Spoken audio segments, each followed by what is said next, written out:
saw an opportunity. And I knew that real estate was the answer because back then, the only people that weren't complaining, the only people that were optimistic were real estate investors. And I'll never forget, one of my clients came into my retail stores one day and he spent a whole bunch of money. He outfitted his whole family, all of his kids, with complete snowboard gear, boards, bindings, boots, outerwear, goggles, beanies, you name it, several $1,000s. And I'm thinking to myself, dude, how is this guy spending several $1,000s in the heart of a recession? Not just a recession, the Great Recession.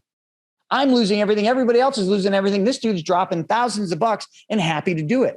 So I asked him, I was an advisor. I was good at talking about money. I said, so what business are you in? And I knew because he was my client, but I wanted to get deeper. And he said, real estate, I buy apartment buildings, we rent them out. And I said, aren't you having a hard time? He says, no. The only way I'd be having a hard time is if I was exiting or selling these properties, which I'm not. I'm actually buying more. My rents actually have gone up since the start of this recession.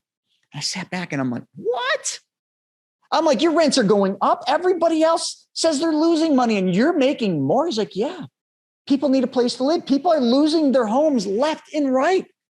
When people lose their homes, they don't just all go sleep in a cardboard box. They look for a cheaper place. And I have the cheaper place. I have the units, which are cheaper than what a house costs. I'm bursting at the seams. I need more units. I'm looking for opportunities and I'm finding them pennies on the dollar. Ding. Light bulb went off in my head. And I'm like, shit, that's the answer. I'm going to go and I'm going to find a realtor, which I had one. Her name was Anna. She still does work with us. And I'm going to have her find me apartment buildings. And I learned what a pro forma was. I started studying this and I figured out a model. Here's my model. This is my buy formula. I read Rich Dad, Poor Dad, like many of you. And I then dove in and I started looking for apartment buildings. And I found the first one. I'm trying to remember what the very first one was. I think it was this place over on Roche Ave. It was an 8-unit side by side, okay, like a row house. And it was a really bad part of the neighborhood called Black Rock. But I had the ability to buy this property. And I think I got it for like $45,000. Think about that, folks. 2009, an 8-unit row house. It was very dilapidated. It needed a lot of help and bad tenants and in a bad part of town, but $40,000. I ran the math. This thing was a cash effing cow. This thing would have just rained money. So I bought it. I went to the same bank that refinanced that strip mall so that I didn't go bankrupt. And I bought this apartment building. I came up with 20% out of pocket. Wasn't a huge number, but back then every penny counted. I was leveraged.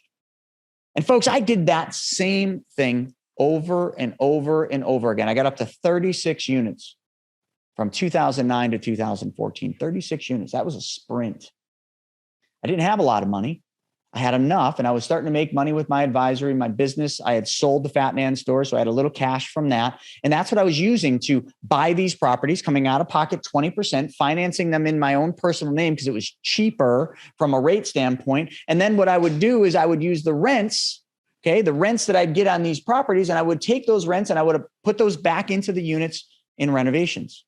I was doing work on Saturdays. I remember my truck, I had a truck back then, was loaded up with everything I needed to go mow the lawns, weed whack, kill weeds, and hammers and everything else. So every weekend, I was a real estate warrior. I would go out there and I would just pound the pavement. That's our shop cat Cash. I would pound the pavement and I would do work. And I learned a lot. It sucked, but I did it. 36 units. And then I bought one more property, put it under contract, would have been my 37th. It was a single family house that I was going to rent. I took it to the bank and you know what they said? No. They said no. And I said, why? Greg was the name of the guy at the bank. I said, why? You've lent all the money on all the other units. Like I'm looking good on paper. I have income. This is going to add income. He says, because you don't fit the little square box. Your debt to income ratio is out of the bank's allowance. They weren't going to allow me to buy that 37th unit. But what happened next was what I wasn't prepared for. 37th unit, whatever. Okay. Lose a little bit on the escrow deposit, which was maybe $1,000. All good. Next thing, I get a letter in the mail. We have to freeze your line of credit. Now, bear in mind, the line of credit was so important because the line of credit is what I used to renovate the units on top of my income and the rents that were coming in. Without the line of credit, I'm dead in the water. I can't finish the units. I can't get the vacant units to the point where they could actually produce income. And I had just bought another 8-unit in Lockport, New York that needed a ton of work. This thing was like a monster. It needed a lot of work. So how am I going to do this without this line of credit? Well, the answer was, I wasn't. Spiraled out of control. One problem after another. One thing went wrong at a property. I couldn't afford it. I remember one winter we had this crazy cold spurt, and that 8-unit that I had just bought that I'm right in the middle of renovating, one of the units that we were just in the middle of renovating, guess what happened? I get a call from the tenant. Hey, it sounds like there's a hose on. 2 a.m, it sounds like there's a hose on. It's negative 14 out, high winds, wind chill, which just freeze your hands. Sounds like there's a garden hose on, Chris. You might want to check it out. It woke me up. Shit. I drive my ass over there. Sure enough, water line burst right in the ceiling, of course, flooding the basement, flooding that unit, destroying all the drywall. We had drywall on the ground, like kind of stacked. All of it was soaked. I couldn't even figure out how to shut the water off because if you touched it, I'd freeze. Because we had the heat, like where it broke was this little hallway before you walk into the unit. And it broke right there. So it was cold. Like I didn't know where the water shutoffs were. How are you going to get a hold of a plumber at 2 a.m? Well, luckily I called an emergency service and they said it's going to be $2,500. I didn't have $2,500, but that's what it was going to cost to get this stupid water line fixed. What choice do I have? Flood the property. That's going to be more than 25. So I paid it on a credit card, of course. Stopped the water and then began the process of hell. I just couldn't maintain it. One thing after another. You know, when you get in that negative mindset, folks, when things start going bad, everything seems to spiral out of control. And one thing goes, another thing goes, another thing goes. It just keeps on going because you perpetuate it. Your negative mindset continues on and continues to the point where it's game over. And it was game over, folks. I had to sell all 36 units. One after the other. I made money on some, lost money on others. That 8-unit I lost money on. I remember I sold it to this kid, Jeremy, who now owns a property management. And I think he still owns that property. It was a nice one. Can you imagine how much those properties would be worth today? I bought them from 2009 to 2014. I probably bought them 80% off of today's values. Think of that opportunity, but I couldn't hang on. I was this close. I had a pinky on it, but I couldn't hang on. I entered a very tough point in my life. I had thought I made it back, and now all of a sudden I'm living paycheck to paycheck. Now all of a sudden I'm losing everything. Now all of a sudden I'm spiraling down. What do you do? Well, it's different for everybody. I remember how it happened with me. I'm sitting there and in the mail came a postcard, a big postcard, which is probably the only reason I didn't throw it. I was one of those big ones. And I read it, and on the front, it said, it had like a TV show star from Property Wars. His name was Doug, and it said, come to this 3-day seminar to learn how to flip houses. Dude, I don't want to flip houses. I turned it around and looked on the back. If you come to this seminar, we will give you a free iPod shuffle. And right there, they had a picture of an iPod shuffle. I'm like, damn, I got nothing to lose. And I got an iPod shuffle to gain. I'm going. I was running around the block a lot. I was doing a lot of running because I was cleared my head. An iPod shuffle would have been perfect back then. Today, you guys are probably like, an iPod shuffle. Listen, like I'm 44. This is 2014. So I went and I met 2 people. One of them was Greg. One was Mike. And they were talking about money. And I'll never forget these words, folks. Hang on to this and listen to this. Greg from the stage said, the ultimate in real estate. This is what I wanted to hear. The ultimate in real estate.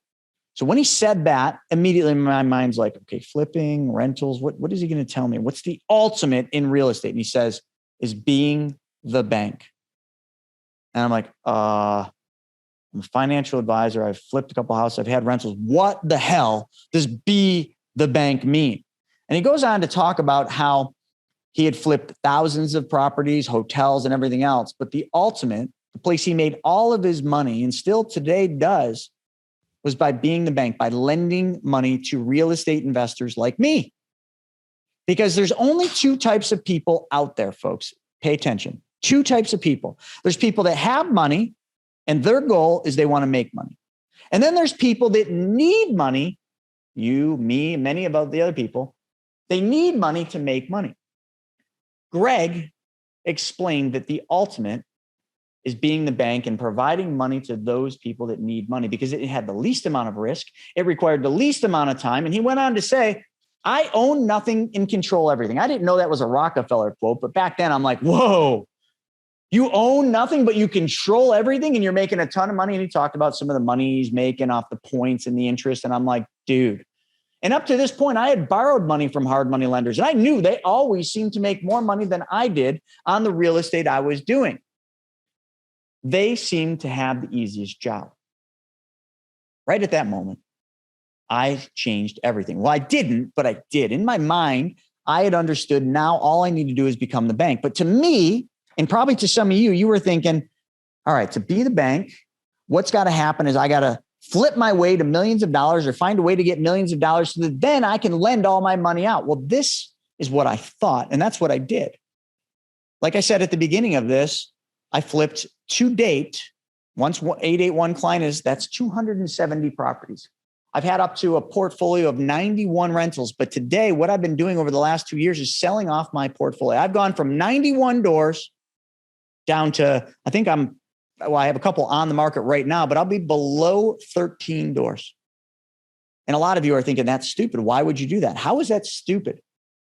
I've had these properties for years. I've built these properties up. We were at the highest point the market's ever been at. Why wouldn't I sell those? Take the money. And a lot of people are like, oh, you got to pay taxes on it when you do that. And that depreciation you took all those years, you're going to have to pay that back. Who cares? I'm at the lowest tax bracket I'll ever be at. Taxes are going up if you didn't know. So for me, I'll pay the taxes to take the money off the table, the gains off the table, because I'm fearful now. Because I know what's coming. The greatest market crash of most of your lifetimes is right here, right now. It's coming. The storm's here. By the end of the year, you will be full-fledged in this storm. You just don't know it now because we're at the early stages. You're not feeling much of the burn yet. The Fed raising rates, the Fed unwinding their balance sheet, everything spinning out of control, wars. Look around, folks. Shit's not looking so good. And I can assure you that I know a whole lot about this. And you know what I know? We're at the end of the cycles, the end of the technology cycle, end of the long-term debt cycle, end of the short-term debt cycle. We are way past due for one of the biggest, most severe recessionary or depressionary periods, but a depression just takes time to actually be called a depression.